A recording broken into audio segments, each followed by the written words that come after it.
наша пурга в Хабаровске продолжается. День заканчивается, а пурга продолжается. Выглядит город вот так. Машин практически нет уже ночью. А пешеходы куда-то идут. Не знаю, куда они идут.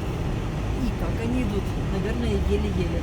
Потому что реально свернули с главной улицы на относительно главную. И посмотрите, что происходит.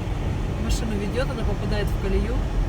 И мы по улице Пушкина, казалось бы, очень-очень медленно. Ой, ничего не видя. Тут пешеход переходил в неположенном месте. Я ее бы вообще не увидела.